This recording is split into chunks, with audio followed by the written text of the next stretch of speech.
Welcome to the Spiritual Dance Podcast, a virtual space for creative souls discovering how to move in sync with the rhythm of spirit. I'm your host, Carla White Crowe, also known as the Dancing Oracle. In this podcast, I share openly about my journey of weaving together my two primary passions, spirituality and dance. My intention is to encourage and inspire spiritual seekers in pursuit of a more embodied form of spirituality, as well as provide insight and tools for those seeking to expand their creative edges in service to the world of spirit. Hello, everyone, and welcome back to the Spiritual Dance Podcast. In my previous episode, which was titled Setting the Stage, I gave you an in-depth glimpse into my journeys with both spirituality and dance. I also shared in great detail all of the incredible things that happened in my life when I began to weave those two worlds together. In this episode, I'm going to share a very different side of my story, the shadow side. I'm going to talk about the way that high control religion negatively influenced me on a personal, professional, and artistic level. I will share the details that led to my church departure, as well as the shutting down of Fueled in a Flame, the nonprofit arts organization that I founded and ran for 2 decades. I will also dive into my own spiritual deconstruction and reconstruction processes and share where I'm at currently on my spiritual path. This episode is somewhat of a continuation of episode 2, so if you haven't listened to that one yet, I would highly recommend going back and listening to that first. Otherwise, there will probably be parts of this episode that don't make much sense. Even though this episode discloses a lot of heavy things, please know that it does have a positive outcome. I am finally to a point where I feel grateful for all of the lessons that I've learned over the last 30 years. I believe those lessons shaped me into the person that I am today. I have fought so hard to heal and to cultivate an incredible, nourishing relationship with myself and with spirit. I am happier, more grounded, more clear, and more fulfilled than I ever thought I could be. Before we dive in, I do want to offer a trigger warning. This episode will probably be the most difficult episode that I share. I will be discussing spiritual abuse and religious trauma. I will share my experiences with purity culture, specifically in the Christian dance world. And I will talk about the ways in which certain theological doctrines that were taught to me inside of evangelical Christian churches negatively affected my perception of and my relationship with myself, my body, and my craft. I also want to remind you that this episode, as well as my previous episode, are not the norm for this podcast. My intention for the Spiritual Dance Podcast is to educate and inspire those who are interested in the world of spiritual dance. But it felt important to put my story out there right from the get-go so that you can get to know me and learn about my background and understand the things that I've been through that have shaped who I am today. However, I am planning to share educational and inspirational content moving forward, beginning with episode 4. I want to begin by sharing the perspectives and the narrative that was offered to me when I was first introduced to Christianity. So let's go back in time to the late 80s, early 90s. One of my first memories of being exposed to harmful theology happened somewhere around the age of 13. I would sometimes play at a neighbor's house whose family was pretty active in a local evangelical Christian church. If you're not familiar with that particular denomination, well, their primary focus is the practice of evangelism. The dictionary defines evangelism as the work of spreading the stories of the life of Jesus Christ and his teachings. And so every time I went across the street to play, my friend's mom made a point to talk to me about Jesus and ask me questions such as, had I ever read the Bible? Or did I know who Jesus was? Had I heard of sin or hell? She seemed super nice. but her questions made me uncomfortable. It was like she had planted a small seed of fear deep inside of me. Every interaction that I had with her caused me to grow more and more anxious. Some of you may recall an author named Tim LaHaye, who wrote a very popular book series called Left Behind. That series was centered around an end-of-times event called the Rapture, an event that many American evangelicals still believe will happen someday. The rapture is said to be a secret phenomenon that occurs in conjunction with the second coming of Jesus Christ. During the rapture, all Christians, whether alive or dead, are resurrected to meet with Christ in the air. Those who had given their life to Jesus would be taken up to heaven to live in eternal happiness, while any of their loved ones and friends that did not make the choice to give their lives to Jesus were left behind on this earth to perish. I cannot express how deeply that narrative was driven into the very fabric of my being, and because of that, I experienced this constant undercurrent of fear and anxiety from worrying not only about my own salvation, but the salvation of everyone that I loved and cared about.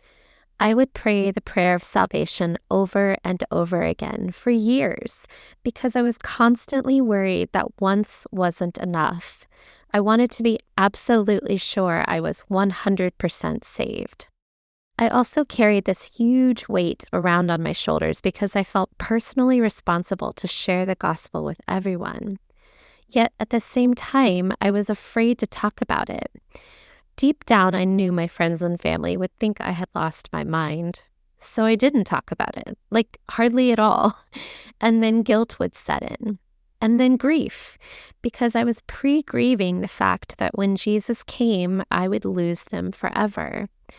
I think it forced me to emotionally separate from those I loved the most because the weight of all of that was much too much for me to hold, especially at such a young age.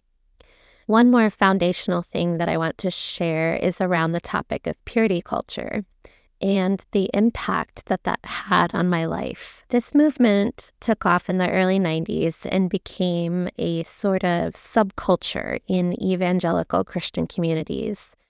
It encouraged young people to abstain from sexual intercourse until marriage, reinforcing the idea that sexual purity was a way to measure someone's worth. Women were made to feel responsible for men's sexual behavior and taught that this could be remedied by covering up and dressing modestly. There was also a strong emphasis on traditional gender roles and norms. Some communities even encouraged wearing purity rings and signing pledge cards as a public declaration of their commitment to safe sex until marriage. I experienced all of that in the church that I was a part of in high school. But for me, the most harmful part of growing up in purity culture was the emphasis on biblical verses that spoke of humans being inherently bad or sinful. Verses that told us that our flesh, our bodies were evil and not to be trusted. In order to become right with God, we had to overcome the flesh and beat our bodies into submission, metaphorically speaking. That led to an additional layer of fear and shame that I had to navigate. Not only was I afraid of not being saved enough to escape the rapture, but I was also afraid of my own body, worried that it would lead me into sin and eternal damnation. Hearing myself say all that out loud today is really astounding, and it makes me feel sick to my stomach to think about this little girl in me that lived under the weight of all of that nonsense day after day. I grieve the years I lost hating my body, hating myself, so disconnected. All of that was the foundation on which my faith, my beliefs were built. And to this day, I am still unraveling all of those false narratives. I'm still healing my self-worth issues and repairing my relationship with my physical body. And it's only been in the last 4 years that I've begun to look at and process the way in which those things affected my artistic endeavors, my business activities, and my role as a spiritual leader. As a dancer, my craft involves my physical body. She is the vessel I use to create art. Dancers often struggle with their bodies for a wide variety of reasons. We spend a lot of time in front of a mirror scrutinizing our shape and performance in the classroom, and that leads to comparison, insecurity, and in extreme cases, disordered eating or exercise habits. Dancers are also athletes and often struggle with physical injuries. If an injury prevents them from creating, performing, and/or working for an extended amount of time, there's often an added layer of mental health issues to deal with. Like most other dancers, I have struggled with all of these things at some point in my career, but I had an additional challenge to work through. Because dance is an art form that glorifies our physical body and what it is capable of. But my religion condemned her. I felt stuck between two huge conflicting cultures, and that felt impossible to reconcile. I share all that in order to help you understand that my introduction to Christianity wasn't really a positive experience. I was motivated to follow the rules of that religion because I was terrified that I or my loved ones would be left behind to experience hell on earth forever, or that my body would cause me to sin and lose my get out of hell free card, which was actually a common phrase used to describe salvation in my world. It wasn't until my late 30s that I began to look at and unpack all of this in therapy. It was heartbreaking realizing how horrendous and how extensive the harm caused by all of this evangelical nonsense was. So now that I've given you some background information about my reasons for becoming a Christian, I want to go through a sort of timeline of my experiences in the churches and other Christian communities I was a part of. In the previous episode, I shared a story about finding my way into church as a high school freshman because my boyfriend had invited me to watch him play in his band at a local Christian youth group. I talked about how I enjoyed the worship time in the youth group services and felt drawn to exploring the more mystical side of Christianity.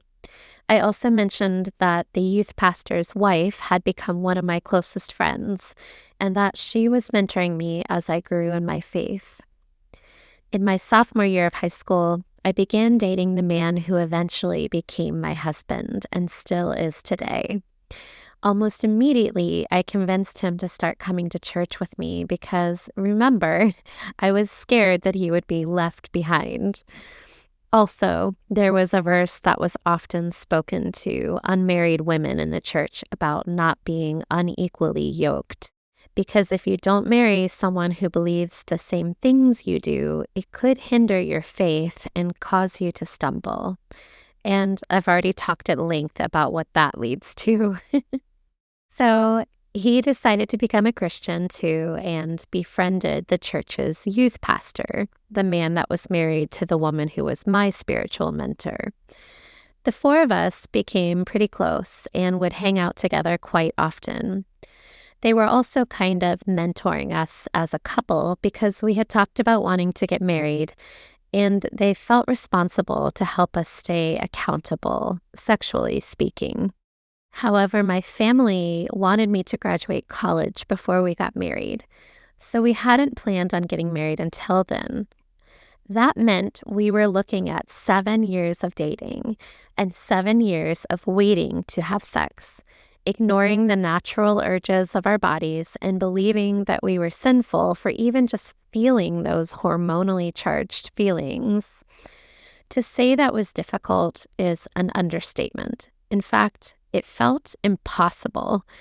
We tried as hard as we could, but once we were engaged, after nearly 5 years of dating, we gave in. And we lied about it to our pastors because of all the shame and guilt that we felt. That shame and guilt caused us to put distance between us and them for more than 6 years, which was easy to do because we continued to live out of state after college. All of that led to some really unhealthy beliefs about sexuality and ultimately caused a tremendous amount of challenges in our physical relationship. I found it hard to enjoy sexual intimacy as a married woman. I would mentally dissociate during sex because I wasn't able to move past the shame and guilt I felt from not being a virgin on my wedding night. But I'm getting ahead of myself. In the last episode, I talked about my frustrations with trying to connect with Christian groups on my college campus. Those experiences felt more like they were trying to hire sales reps to sell Christianity to as many people as possible. They were completely void of the mystical worship experiences I had grown to love back in my home church. I didn't attend church hardly at all in college, but I did have some incredible spiritual experiences during my junior and senior years when I discovered the world of Christian dance. I shared that story in depth in episode 2, so be sure to go back and check that out if you haven't yet. I should mention that the church I went to in high school was sort of Pentecostal, meaning it leaned more into charismatic beliefs and practices. There was an emphasis on the supernatural manifestations of the Holy Spirit, which included things like miracles, speaking in tongues, and getting slain in the Spirit, which means literally collapsing onto the floor while being prayed for. I don't remember the timing or even the reasons exactly, but while we were in college, our youth pastors left that church and joined the staff at a local vineyard church. The vineyard was also charismatic, but had a much more laid-back, cool coffee house vibe. Many vineyards even had fancy coffee bars, and the music was much more modern sounding. We visited a few times with them when we would come home during college breaks and really enjoyed it. Halfway through my time in college, I took a job working in a local Christian bookstore that was owned by 2 men whose beliefs landed on complete opposite ends of the spectrum of Christianity. One was a devout Catholic, a worshiper of Mary, and the other a good old Southern Baptist man. Their vastly different beliefs attracted quite a diverse group of customers, which gave me the opportunity to learn from people with different backgrounds, allowing me to expand my spiritual views. My dad's family was Southern Baptist, so I knew a little bit about that denomination, but Catholicism was completely foreign to me. We had a lot of statues in our store because that was something that was important to Catholics. But many evangelical groups consider the use of statues a form of idol worship, which was a sin. In my 4+ years of working there, I grew to love them both dearly. They were like family to me. Watching their commitment and dedication to their friendship, despite their theological differences, taught me some of the most invaluable lessons I've ever learned in this lifetime. It truly shaped who I am today and the decisions I've made since working at that job. During my time in that store, I also developed a close relationship with a coworker who was gay. When I think back, I don't remember any other gay people being in my life prior to that. I knew that both of these store owners' religious paths condemned homosexuality, but I think the particular denomination that my coworker was a part of was affirming. He didn't keep it a secret, but he also didn't broadcast it either. I don't remember feeling scared for his salvation, but I do remember being in awe of how he could reconcile his spirituality and sexuality. He and I worked together for many years and had so many interesting conversations about Christianity. I grew to treasure our friendship so much and looked forward to every shift we had together because of our deep and meaningful conversations, as well as our humorous banter. After graduating from college and getting married, Alan, that's my husband's name, and I decided to stay and put down roots in Southeast Michigan. He had been offered a job at the university, and my dance company that I had started was taking off. So it didn't make sense for us to move back home to Ohio because we had so much going for us in Michigan. We also had decided that we wanted to rededicate ourselves to the Christian faith and invest in a local church. Because we loved our visits to the Vineyard Church at home so much, we decided to become members of the Vineyard Church in Ann Arbor.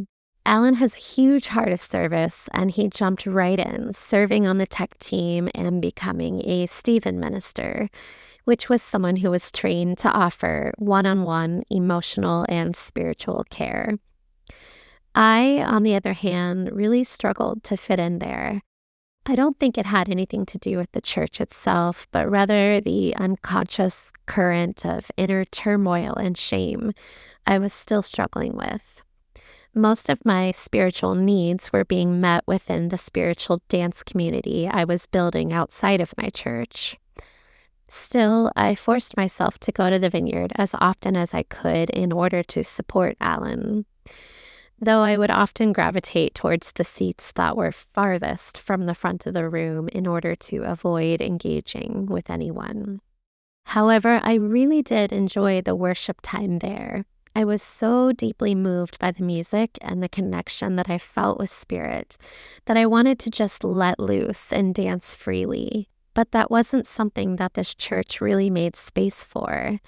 I found out a few years later that before I started attending, they had tried to incorporate dance into their worship services, but it didn't really fit with the particular vibe they were going for. I was given the impression that the church staff were looking for something more modern and less conservative when it came to dance, which was exactly what I was capable of bringing to their worship services.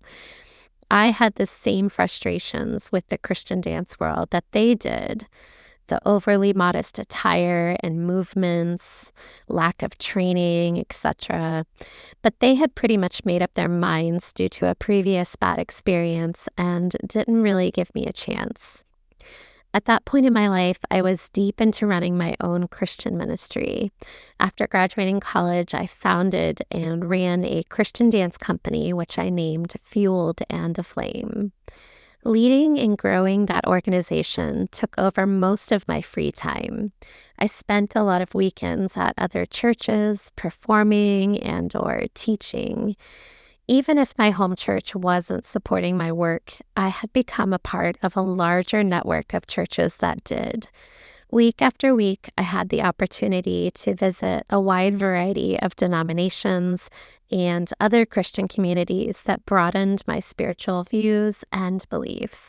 The majority of church spaces and other dance ministries that I partnered with were very conservative. Looking back, I can see the obvious ways in which purity culture influenced the Christian dance world. As a dance major in college, we pretty much lived in leotards and tights, which is important because teachers need to be able to see your anatomy in order to correct misalignments and prevent injury. But if I was teaching dance classes in a Christian environment, the staff would often require us to wear baggy cover-ups because showing that much skin could cause others to sin. Even though everything in me disagreed, it was an obstacle that I just had to learn to work around. I was also constantly coming up against other church leaders who were telling me that the music, costumes, and movement choices I was making could cause others to stumble. I was always trying to push that boundary to create spiritually inspired dance works that were free and exciting, modern, and maybe a little spicy. I mean, I'm a very passionate person and full of fire. Heck, I named my dance company Fueled and Aflame. It wasn't like we were twerking or dancing sexy in any way. In fact, I became quite skilled at choreographing jazz and hip hop pieces that didn't draw attention to the hips. I always used Christian music too. But despite my efforts, I often had to make modifications in order to be permitted to teach or perform in certain churches or festivals. It was frustrating, but time after time, I reluctantly complied. On a personal level, I think that every time I was asked to make modifications to one of my pieces that I had so thoughtfully created, it only reinforced that deeply embedded shame and guilt that I was still struggling with due to having sex before marriage. That particular dynamic felt like a internal volcano just waiting to erupt. Meanwhile, Alan had decided to enroll in the Vineyard's Leadership Institute. VLI was kind of like the Vineyard's version of seminary. Not everyone who enrolled intended on becoming a pastor, which was good because I told Alan that I was not at all interested in being a pastor's wife. I used the excuse of being so busy running my own ministry, which wasn't untrue, but the idea of being a pastor's wife both repulsed and terrified me. It seemed so restrictive on so many levels. In 2005, we gave birth to our first child and quickly decided to move back home to Ohio so that our families could be a part of our kids' lives. When we left Michigan, I also laid down my work with Fueled in a Flame indefinitely. It was heartbreaking to walk away from everything I had built, not knowing if I would ever have the chance to do that work again. But it didn't take long for me to find new connections in Ohio.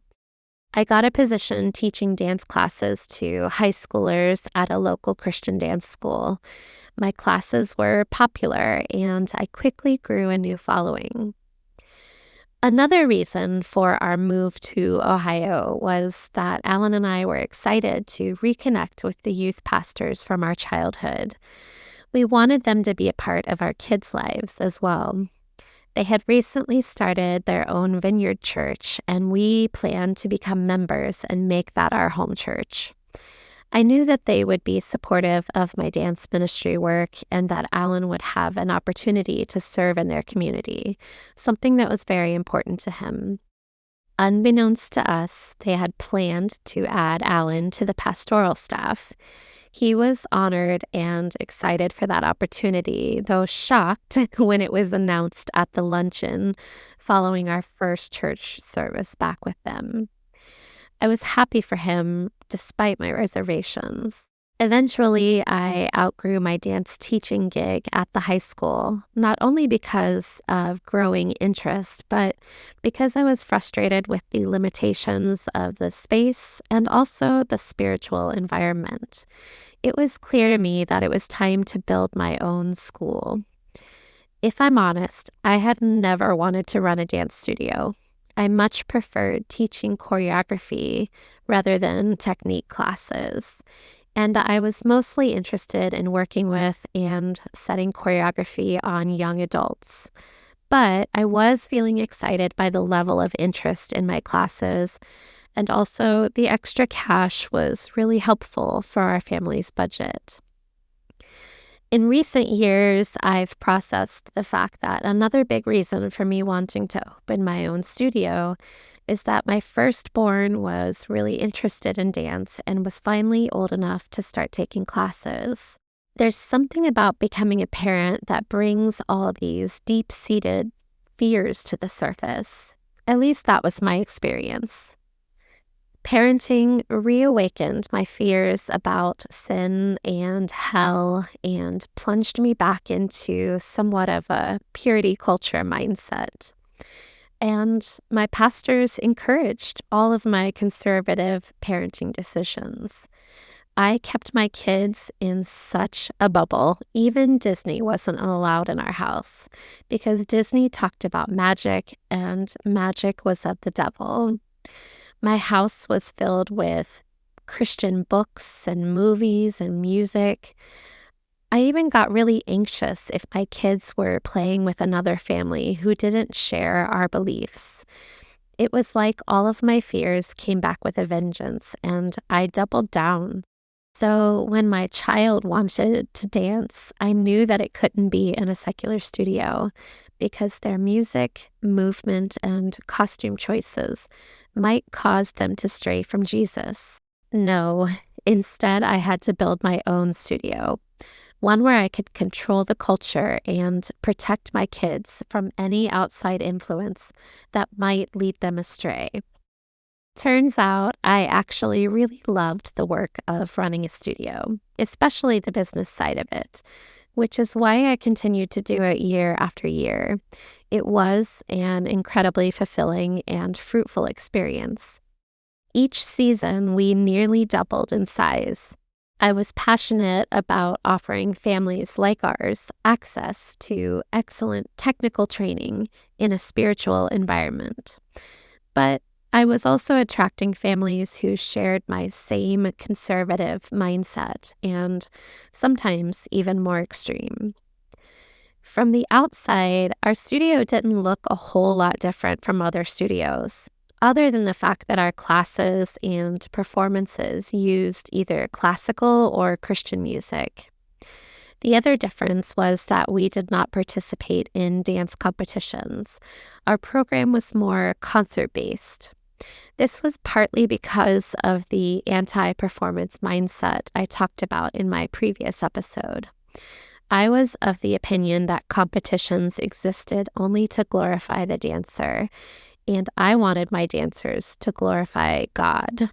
For me, there was no middle ground. Competitions were worldly, not the type of activity we should be focusing on. I had started my dance studio in my home, but a few months into our second season, I realized that we were quickly outgrowing my space. Because Alan and I were on staff at our church, the board allowed us to renovate a space inside their building, and that became my studio's home for almost 6 years. Soon, I was spending more time at church than I was at home, which was challenging because I had 2 small children, and Alan's day job had him traveling internationally for like 3/4 of the year. Somehow, we made it all work. A rapidly growing studio meant I needed more help, but interviewing new dance teachers and staff was a little bit tricky because of the spiritual nature of my business. I had both high technical and moral standards for the people who worked in my studio, because my reputation in the Christian communities that supported us was at stake. If I hired a jazz dance teacher, I had to make sure that they would skip the hips when doing isolation warm-ups. It was even harder for me to trust an outside hip-hop teacher because even with clean moves and Christian music, many churches would still draw the line at hip-hop. The minute you drop a sick beat, they would throw up a red flag. So I usually ended up teaching all the hip-hop classes. I can look back on all of that now and laugh, but it was serious business back then. Despite my strict requirements, I met some really incredible humans through that process over the years, who eventually became lifelong friends and family to me. Shortly after my studio had gotten settled into our church building, Alan's youngest brother came out to us as gay. Him sharing that with us didn't change how we felt about him or how we treated him in the slightest. I do remember feeling a shudder of fear about what would happen if my studio customers found out. But for me, it didn't really challenge my beliefs in any way. I loved him dearly and was happy for him. For Alan, however, I think it caused some deeper stirrings on the topic. After all, he was a pastor in our church that firmly believed homosexuality was a sin. Back in Michigan, our former church was gaining some national recognition because the senior pastor had written a public paper with his reasons for being LGBTQ+ affirming. Despite being the regional overseer for the vineyard, That paper led to him being asked to step down. He eventually left the church and started a new church called Blue Ocean Faith. This also had a deep impact on Alan because that senior pastor had been his mentor, someone he looked up to and cared deeply about. Around 2015, Jackie, one of the dance instructors in my studio, came out to me as a lesbian midway through her second season with us. It took me by surprise and launched me into my own inner turmoil on the topic because she had become like a little sister to me. To this day, I would still do anything for her, but I had no clue how to navigate that in my business back then. I will always regret asking her to keep it on the down low publicly while affirming her privately. I just needed time to figure things out, but it wasn't fair to her. I knew my families, and I knew that if they found out, my studio would crumble. Meanwhile, my best friend, who was an elder in our church, confided in me that she had fallen in love with a woman. I had no idea she was queer. Even she had no idea that she was queer until it happened. I think it was at this point that I started to struggle with the theology surrounding this issue. The weight of all these situations had finally created enough pressure that my own issues around sexuality were starting to bubble up to the surface once again. Let me jump back to college for a minute. There were several moments throughout college that I experienced feelings of attraction towards women. It didn't seem like a big deal at the time because I was dating Alan and fully committed to marrying him. I also wasn't really prioritizing my spirituality at that time. It was just something that I noticed and quickly tucked away. But when I was struggling with my sexuality as a newlywed, I often wondered if it was partly because I allowed myself to experience same-sex attraction back in college, as if I could have prevented that. That wondering quickly spiraled into fear, anxiety, and eventually panic attacks. I confided in the pastors at the Ann Arbor Vineyard who referred me to a 12-week healing program called Living Waters. That program was associated with Exodus International, an ex-gay organization that was eventually shut down because they practiced conversion therapy. The point of going through the Living Waters program was to cleanse and heal me of my same-sex attraction, even if I wasn't acting on it. Back to 2015. In my current church, the one where my studio was now housed, I was also a part of the healing ministry team. More specifically, I was the person who would get called in to help whenever someone needed healing in the area of sexuality, because, after all, I had been cleansed of that sin. But after having 3 close friends and a family member come out and watching the drama that unfolded in our former church over that issue, I could no longer ignore the part of me that I had locked up and shelved in the back of my closet. Now I was wrestling with my faith, worrying about my business, and scared of confronting the skeletons in my closet. I was also worried about what would happen in my own marriage if I owned that part of myself. To say the pressure was enormous is a massive understatement. It felt like my entire world could come crashing down at any minute, and slowly but surely it did. Internally, I was on the verge of coming undone. I sought counsel from the senior pastor's wife, the woman who had been my spiritual mentor since I was a teenager, the woman who I looked up to more than anyone else, a woman who I had considered my big sister for more than half of my life. But she doubled down on the scriptures that proved being gay was a sin. She prayed for me over and over again to stay strong and not falter in my beliefs. The more questions I asked, the more her compassion and empathy towards me faded. Eventually, she put so much space between us that I only saw her once every 4 to 6 months. And I lived next door to her. My dance studio was inside her church. I would even sing on the worship team with her, though that activity ended pretty quickly.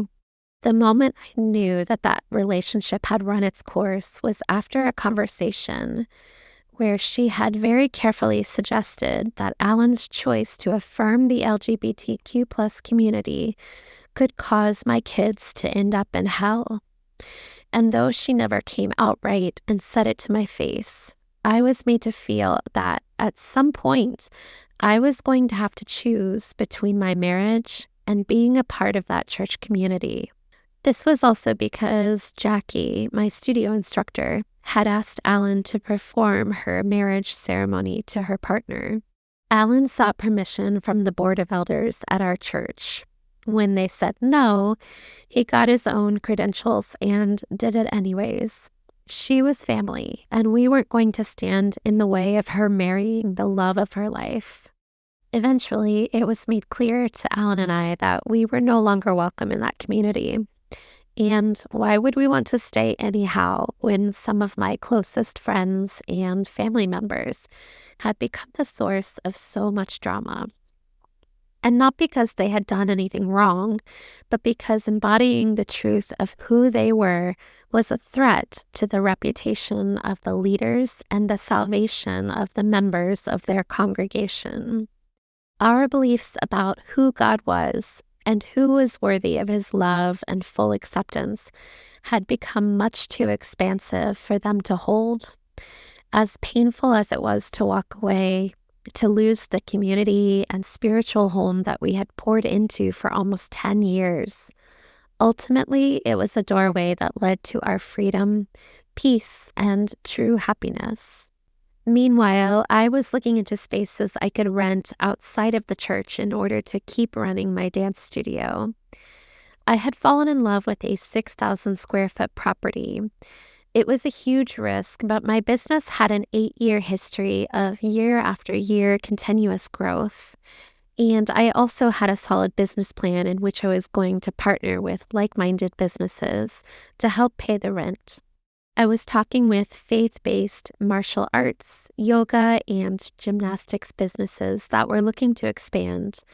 It was all very carefully planned out, and I was determined to succeed. But I didn't account for moral failure in the eyes of my entire customer base. One of our teen students had found Jackie online and saw her profile picture, which was a picture of her and her wife standing at the altar, with Alan performing their marriage ceremony. She asked her mom about it, and her mom then shared that information with another studio mom. Those two moms had been with my studio since the very beginning. Our kids had grown up together. I loved them both dearly. But one day they asked another instructor in my studio, my youth company director, to meet them for coffee. They asked her about Jackie as well as about her and my spiritual beliefs on the topic. I was deeply upset that they hadn't come to me directly with their questions. I felt betrayed from years and years of pouring into their kids, both spiritually and artistically. So I reached out directly and asked them for a meeting. At that point in time, I was still very much sorting out my feelings and beliefs about everything. I was choosing to love and stand by my queer friends and family members, but I was also terrified about where my life, my business, and my marriage were headed, and I didn't have a lot of space to sort all of that out. I was a mom of 2 young kids, now managing a large property that needed a lot of maintenance, running a dance studio, dance boutique, and 3 dance companies. We had officially left the Vineyard Church behind, and Alan and my best friend had decided to start their own Blue Ocean Faith Church with the support of our former senior pastor from the Ann Arbor Vineyard. In that meeting, I could feel the future of my studio and my companies hanging by a thread. It was all so tangible. All I could do was share where I was at, the things I had been through, and the toll that it had taken on me. It didn't matter. I knew the moment they walked out of my office that it was all over. Word spread quickly, and in a matter of 3 months, we had lost more than half of our income. Alan and I drained our entire life savings to try and keep everything afloat. When I think about the time and money I lost trying to save that dream, it makes me so sick. I could easily drown in all of the should-haves and what-ifs. But here's the thing, I can now look back in confidence knowing that Spirit was simply trying to rescue me, to snatch me out of an environment that was keeping me from the growth my soul longed for. An environment that, down the road, could have very likely ended one or both of my kids' lives. But I'm getting ahead of myself again.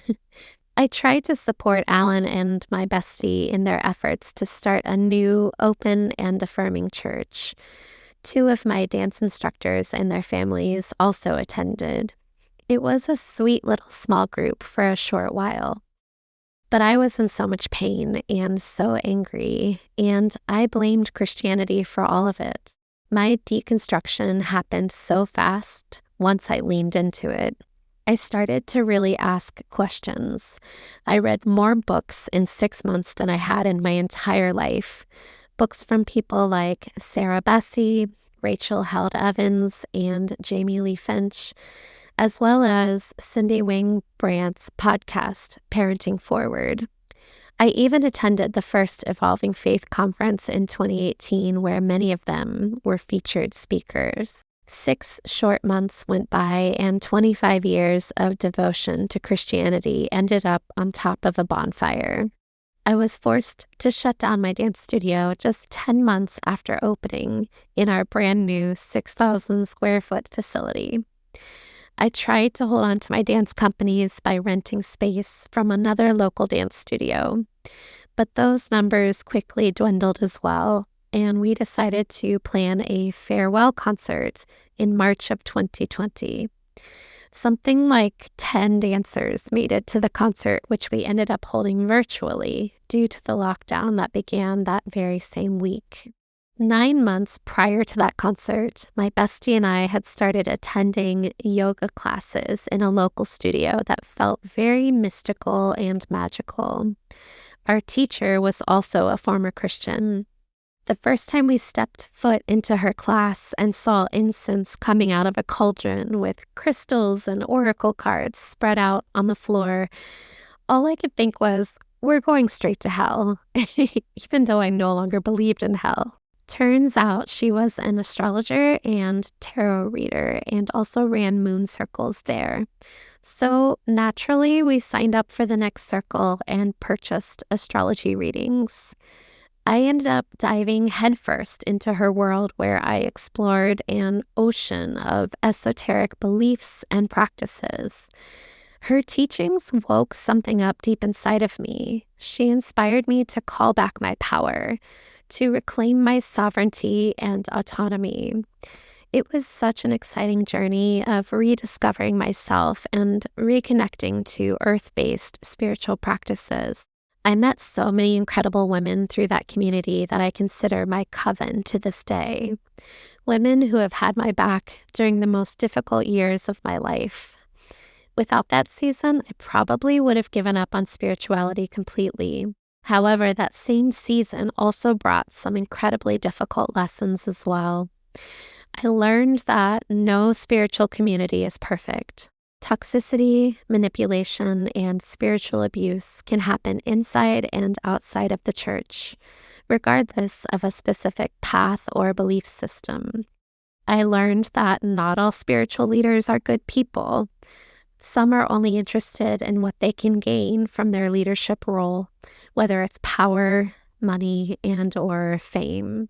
And by default, I learned that the best thing you can do to prevent yourself from becoming a victim in that game is to get to know yourself inside and out, to learn to love and trust your body, because she, he, they will tell you the truth every time.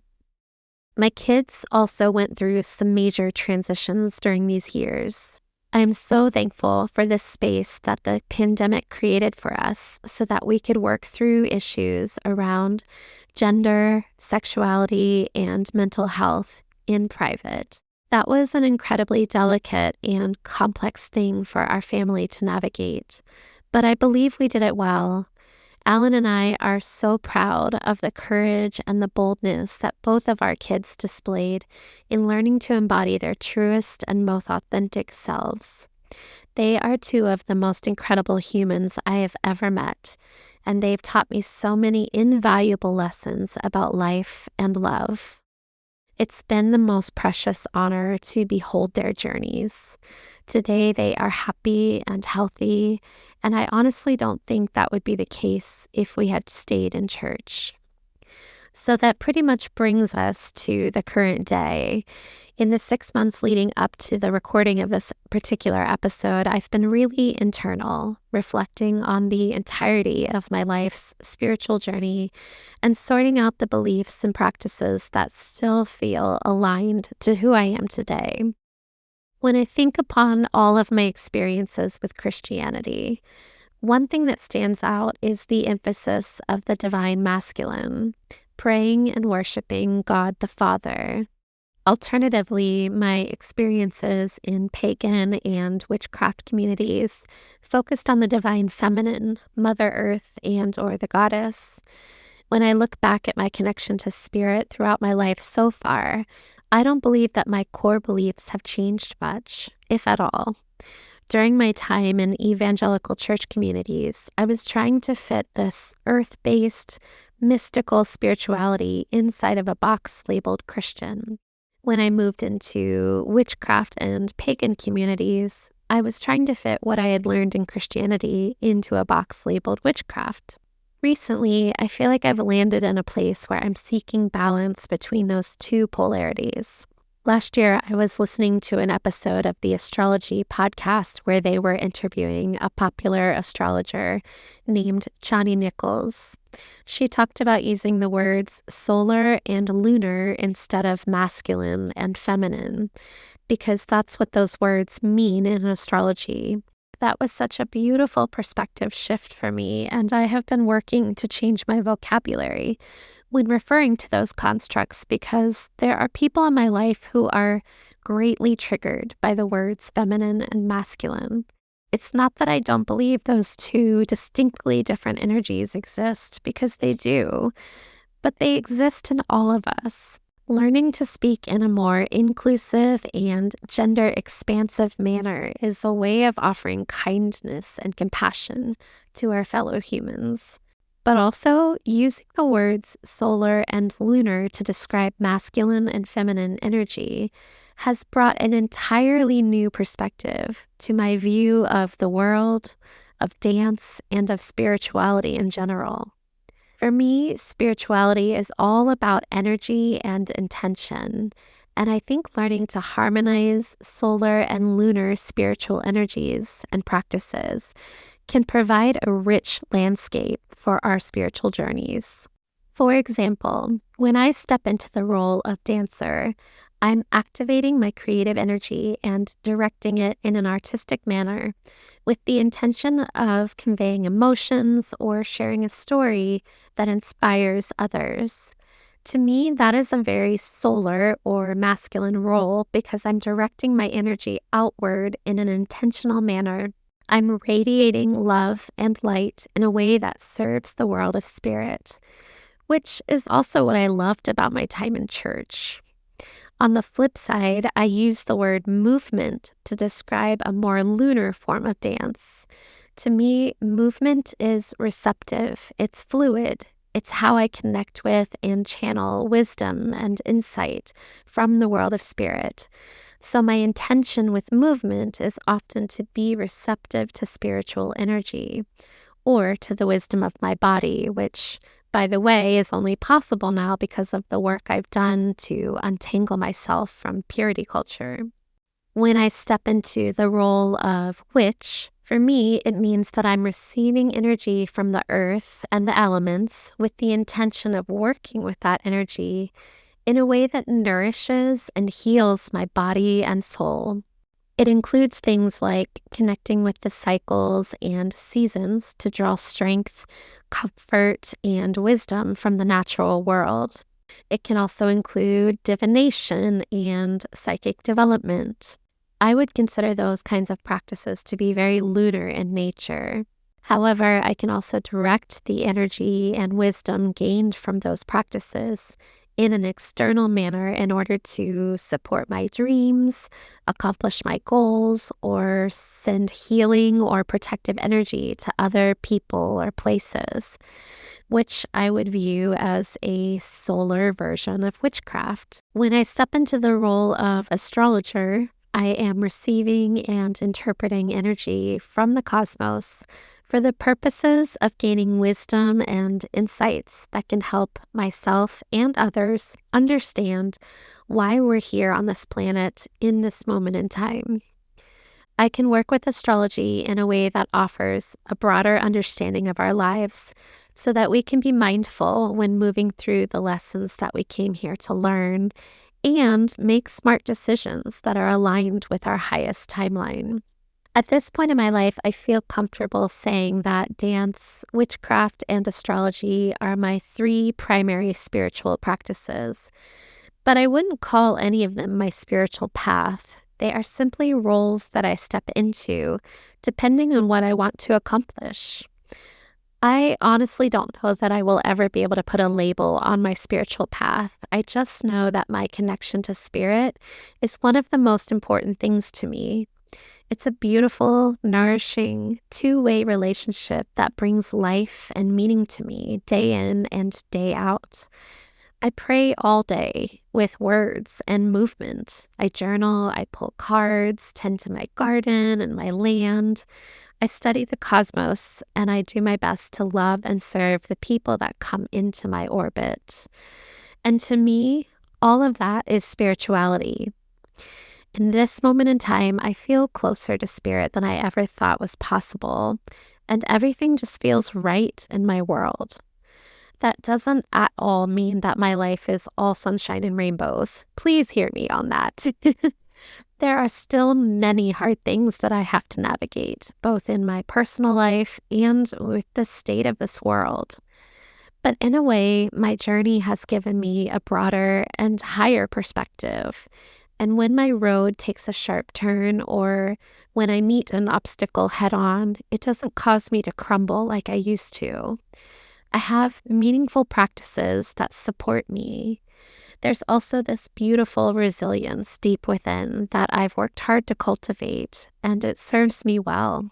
I've spent more than 4 years now studying astrology in depth from several different teachers. I've learned that astrology is basically the language of energy, and that vocabulary partners beautifully with dance and movement practices, offering us a fresh perspective of the broad spectrum of motion and shapes available to us in our human bodies.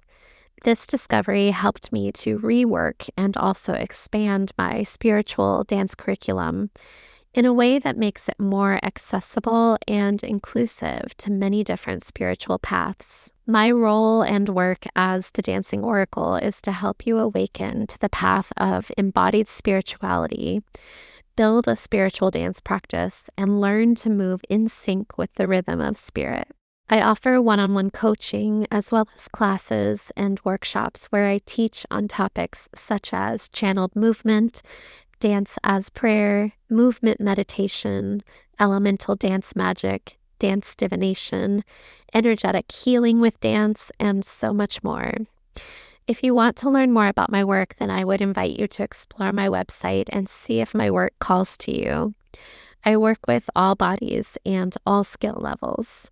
Whether you're a professional dancer or someone who's never set foot inside a dance studio, I can help you fuse dance and movement into your spiritual path or add a spiritual focus to your already established dance craft. It would be my honor to guide you into a new and embodied way of connecting with the world of spirit. If you run a dance or yoga studio, a school, a faith community, or host events or conferences of a spiritual or artistic nature, I would love to come speak or teach for you. please fill out the Contact Me form on my website so that we can book the class or workshop that will enrich the lives of those in your community. If you are still listening, thank you so much for hanging in there with me. I know this episode was a long one. Next month, I plan to start diving into more educational and inspirational content. So I look forward to connecting with you then. Thank you for taking the time to listen to my podcast. If you enjoyed this episode, I would greatly appreciate a positive rating and review. This helps others find me so that I can support and inspire as many humans as possible. If you would like to learn more about my work, please visit www.thedancingoracle.com. There you can book an intuitive reading or embodied coaching session and find out about my upcoming events. You can also sign up for my mailing list to be notified of my upcoming course and book launches on the topic of dance divination. Until next time, be well, friends, and I will see you in the next episode.